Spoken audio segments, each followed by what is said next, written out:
Salut les devins, c'est Saikyo. On se fait le point aujourd'hui sur la toute première journée de Jump Festa. Elle est déjà terminée, la deuxième va pas tarder à s'amorcer au Japon avec le décalage horaire. On y fait le point Dragon Ball, Naruto, Bleach et je vais vous partager de manière très concise ce qui a pu ressortir de saillant à propos des autres œuvres. Pour Dragon Ball, je rappelle que le 25 janvier 2026, il y aura l'événement Dragon Ball Genki Damatsuri. On était donc plus ou moins préparé à ce qu'il y ait pas grand chose durant la Jump Festa, on va rester vigilant pour la seconde journée évidemment, mais la première s'est déroulée de manière assez prévisible, c'est-à-dire avec beaucoup de légèreté, des illustrations de ci de là, des statuettes en veux-tu en voilà, des figurines aussi, Dragon Ball Super Divers qui annonce sa partie 8 et qui nous montre qu'il renoue beaucoup plus avec ses origines de Dragon Ball Heroes, mais aussi avec des événements qui apportent plus de hype. On se rappelle que Divers avait ouvert le bal avec des bêtises en matière de jeux vidéo, du Goku face à Raditz, enfin le truc qui attire personne. On sortait d'un Super Dragon Ball Heroes qui sans vergogne pouvait te fusionner un Goku SJ4 avec un Léviator. Donc bon, faire un virage 100% sobriété, ça n'a pas marché,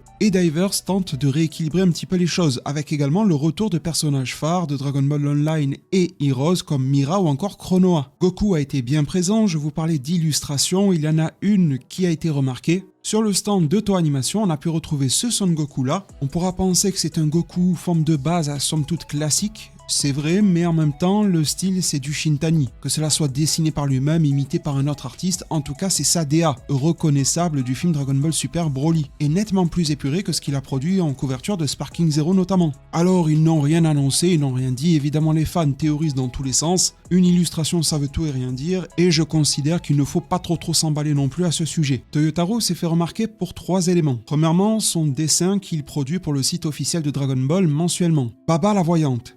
Je trouve le dessin terriblement réussi. Il y a ce petit côté limite horrifique qui ressort du personnage et ce n'est pas aussi sans me rappeler la DA d'un Gegege no Kitaro. Et je cite l'ami du site Dragon Ball Super-France.fr, apparemment, nous dit Toyotaro, elle a commencé à pratiquer la voyance environ 180 ans avant la naissance de son jeune frère, Muten Roshi.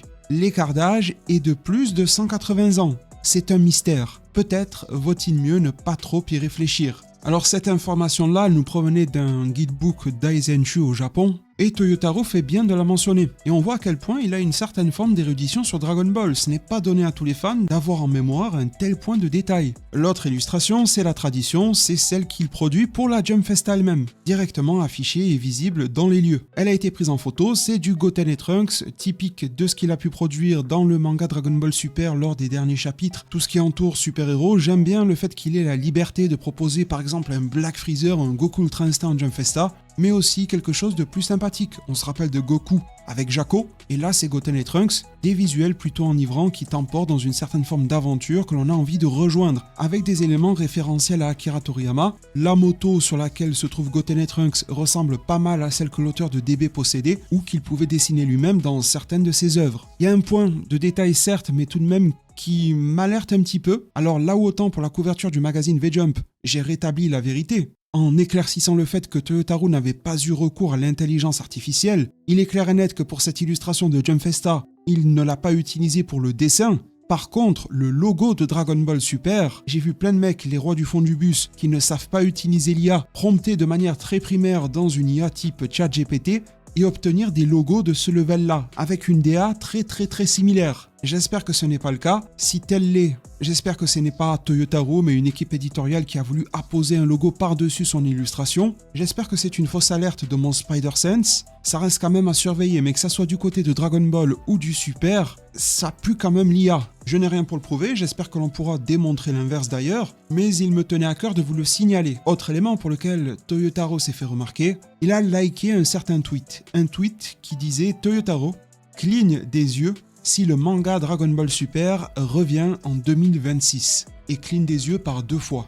Et il a liké le tweet, un peu comme s'il avait cligné des yeux en quelque sorte. Ça nous rappellerait un petit peu Andrew Garfield quand on le questionnait par rapport à son retour dans No Way Home, il niait mais en même temps on lui a dit de blink des yeux, donc de cligner des yeux, et il avait joué un petit peu de cela en clignant plein de fois d'affilée. Donc on ne savait même plus comment l'interpréter et au final il est bel et bien revenu. Sauf que dans le cas de Toyotaro, il y a un degré de nuance supplémentaire, On le voit avec sa date d'anniversaire, il y a des périodes dans lesquelles son compte Twitter, on ne sait même pas s'il est totalement géré par lui ou non, like absolument tout ce qui passe et tout ce qui le mentionne. Là, c'est la personne qui s'est fait liker son propre tweet qui l'a screené, donc il le sait. Mais à l'époque où c'était public, il y avait des gens de plusieurs pays, des trolls qui s'amusaient à l'insulter et le compte likait automatiquement. Dans la même journée, d'autres personnes lui souhaitaient un bon anniversaire et c'était liké aussi. Donc c'était un peu du tout venant. Est-ce que tout a été liké pour Toyotaro en cette période de Jump Festa? C'est toujours cryptique et jamais clair avec Dragon Ball, mais je me dois de vous livrer toutes les nuances qui accompagnent ces situations. Qu'ont fait les ayants droit d'autres qui puissent être remarquables à la Jump Festa concernant Dragon Ball? Eh bien, à vrai dire, pas grand chose. On a pu voir Broly Super Saiyan dans l'écran de chargement du jeu Dragon Ball Gekishin Squadra. Même moi qui suis très fan du jeu, ça me bouleverse pas en l'état. D'ailleurs, je vous le stream probablement dès sa sortie le 24. Mais vous l'avez saisi, il n'y avait pas de raison particulière de rester éveillé toute la nuit pour veiller pour du Dragon Ball. Personnellement, j'ai favorisé le fait de dormir. Ce sera le cas également cette nuit, qu'il y ait quelque chose d'ampleur ou pas. J'ai envie de vous dire, ce sont les ayants droit qui nous ont endormis.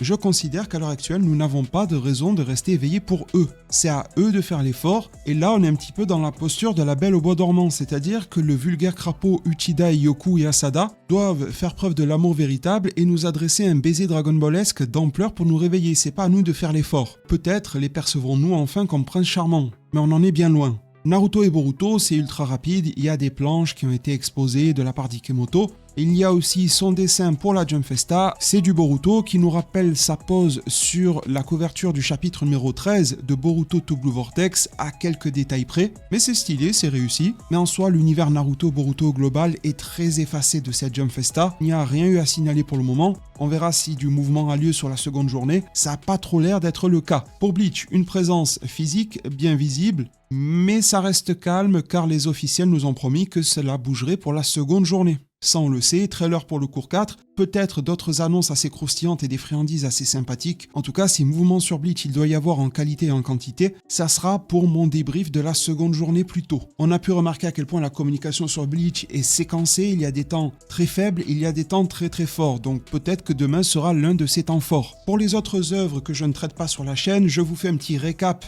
de ce qui a été dit. Je peux évidemment pas diffuser les trailers, donc je vous laisse aller tapoter ça sur YouTube dès que vous avez l'information par le biais de ma vidéo. Comme ça, vous savez au moins que ça a été annoncé, vous pouvez aller retrouver les infos. On a le trailer de la saison 3 de JJK Jujutsu Kaisen qui sort le 8 janvier. De même, un trailer pour la saison 2 de Hell's Paradise qui débarque juste après le 11 janvier. Pour Mashle, c'est la saison 3 qui débarque en 2027. On a le premier visuel clé. My Hero Academia, ça va sortir une sorte d'OAV en mai 2026. Pour adapter le chapitre 431 du manga. Il y a d'ailleurs une illustration de l'auteur aussi qui a été affichée en Jump Festa. Tout le monde est évidemment plus âgé, tout le monde a grandi sur le visuel. Kaiju numéro 8 va adapter le dernier arc du manga et s'offre un petit teaser trailer pour la saison 3. Gintama va avoir un film, c'est directement pour le 13 février, donc vous avez vu que le début d'année prochaine, au global en matière de diversité d'œuvres d'anime manga, c'est plutôt pas mal. Un trailer a été dévoilé pour la saison 2 de l'anime Chained Soldier et ça sort en janvier. Baseball Oblivion Battery par le studio MAPPA, ça débarque en 2027. Et ils ont sorti aussi un espèce de teaser trailer pour cela. Kindergarten Wars qui nous sort un visuel clé. Saison 2 de Sakamoto Days qui est annoncé, visuel également pour l'accompagner. Certains diront qu'on est dans la ref à Akira, pourquoi pas. Jojo, l'anime Steel Ball Run, sortira le 19 mars 2026 en exclusivité Netflix. Ça aussi trouvé un trailer. Nouveau projet d'animation de Hitman Reborn. On a même un visuel, c'est là pour célébrer les 20 ans de la série. Excellente nouvelle pour ma part. Un animé Mr. Kleiss annoncé pour les 40 ans du manga, avec également un teaser, somme toute très court, mais plutôt efficace pour les fans de la première heure. Prince of Tennis, un increvable parmi les increvables, il est toujours là à la Jump Festa. Nouveau visuel clé pour l'animé U17 qui débarque en automne 2026. Tout ça, c'est rien que pour la première journée de Jump Festa quand même, donc c'est quand même assez étoffé. On a aussi Mission Yuzakura Family, nouveau trailer qui a été déployé, avec une sortie pour avril 2026. Donc vraiment, pour ceux qui sortent du giron de Dragon Ball, de Naruto, de One Piece, de Bleach, à côté, il y a vraiment beaucoup de propositions en animation, que ça soit sur 2026, 2027. A été annoncé un tout petit peu en amont de cette Jump Festa, un film d'animation Assassination Classroom, prévu pour adapter les chapitres que l'animé n'avait pas pu nous proposer au cours de ces épisodes. Ça a l'air vraiment pas mal. Ce qui concerne One Piece sera dévoilé demain. On va surveiller les cas Naruto, Bleach, Dragon Ball évidemment. Bleach, c'est sûr qu'ils vont dire des choses. Pour les autres, je n'en suis pas certain. Black Clover, c'est aussi demain que Studio Pierrot fera les annonces. Sur cette première journée, je trouve que c'est une Jump Festa qui ne mise pas forcément sur ces énormes têtes d'affiche qu'adore vache à lait à la limite, mais plutôt sur la diversité, sur une offre relativement qualitative il me semble. Les différents projets ont l'air plutôt bien traités à la vue des teaser trailers. La communication est propre, elle est correcte, elle est la majorité du temps datée. De mémoire, il n'y a que Sakamoto Days qui n'a pas trouvé de date, donc c'est assez propre au global. Vous me direz si vous y avez trouvé votre bonheur. Restez à l'affût pour le récap de la seconde journée, ça arrive dès demain sur la chaîne. Merci infiniment pour votre soutien. Pensez à mettre un pouce en l'air, un boost, c'est super important, à vous abonner et activer la cloche pour ne rien rater, à la mettre sur toutes pour qu'elle soit efficace, à passer chez Animedicorp, il a des produits dérivés sur toutes les œuvres que je suis en train de citer et si ce n'est pas encore répertorié, il va les avoir, donc franchement, il se tient vraiment à la pointe de l'actualité en matière de produits dérivés. Vous avez aussi mes codes promo en description, Saikyo 5, Saikyo 10 avec le lien. N'hésitez pas à faire un tour sur le site, si quelque chose vous hype, n'hésitez pas à vous mettre bien avec le code. Merci vraiment pour tout, prenez tous extrêmement bien soin de votre futur et à plus pour de prochains arts divinatoires.